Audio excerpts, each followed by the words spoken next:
Now turns to Part 4.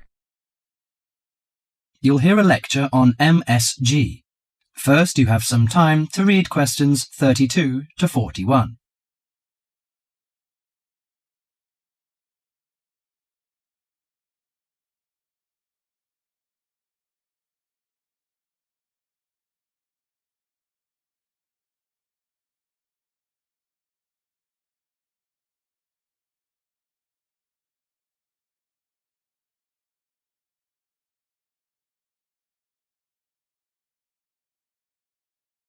Now listen to the conversation and answer questions 32 to 41. You've probably noticed that MSG appears regularly among the ingredients of your favorite foods. But what is it? How long has it been used? How is it used? MSG, or monosodium glutamate, is a chemical commonly used to add flavor to salty or sour tasting foods. The average person knows almost nothing about it, but today MSG is found in everything from potato chips to soup. Its principal component is an amino acid called glutamic acid or glutamate.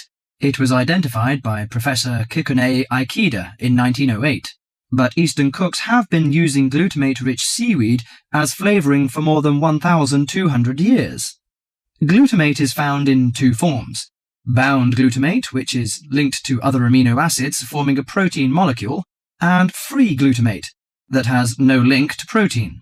Only free glutamate is effective in enhancing the flavor of food. Foods often used for their flavoring qualities, such as tomatoes and mushrooms, have high levels of naturally occurring free glutamate. MSG is usually produced through fermentation of corn, sugar beets, or sugar cane. The finished product is a pure white crystal, which dissolves easily and blends well in many foods. Monosodium glutamate enhances the basic flavor of many foods. New studies also show that MSG elicits a unique taste that is known as umami in Japan and often described by Americans as a savory, broth-like or meaty taste. Umami may be the fifth basic taste, beyond salty, sweet, sour and bitter. As an integral part of cuisines around the world, this savory taste is common to the bouillons of Europe, the oyster sauce of China, the soy and fish sauces of Southeast Asia, the pizza of Italy, and the chowders and stews of America. MSG helps bring out the best natural flavors in a variety of foods such as meat, poultry, seafood, and vegetables. While MSG harmonizes well with salty and sour tastes, it contributes little or nothing to sweet or bitter foods. Results of taste panel studies indicate that a level of 0.1 to 0.8% MSG by weight in food provides optimum enhancement of the food's natural flavor. This is within the range of glutamate that naturally occurs in foods. Approximately 1/2 teaspoon of MSG is an effective amount to enhance the flavor of a pound of meat or 4 to 6 servings of vegetables or soup. MSG is a self-limiting substance. Once the proper amount is used, adding more contributes little to food flavor. Overuse of MSG, as with many other seasonings and spices, may cause some foods to have an undesirable taste. There is simply no substitute for wholesome quality food and good cooking techniques.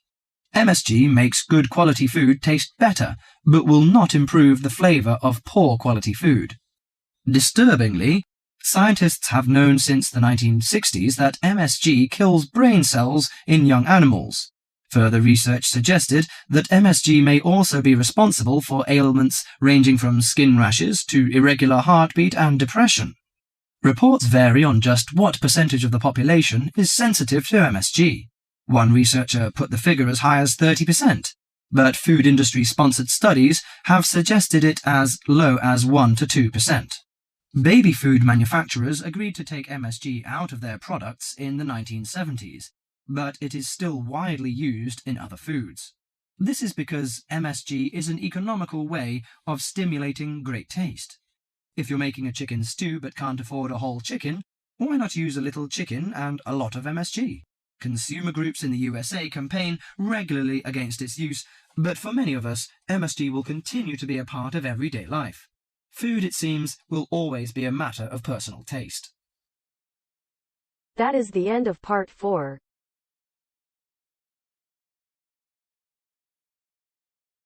You now have half a minute to check your answers.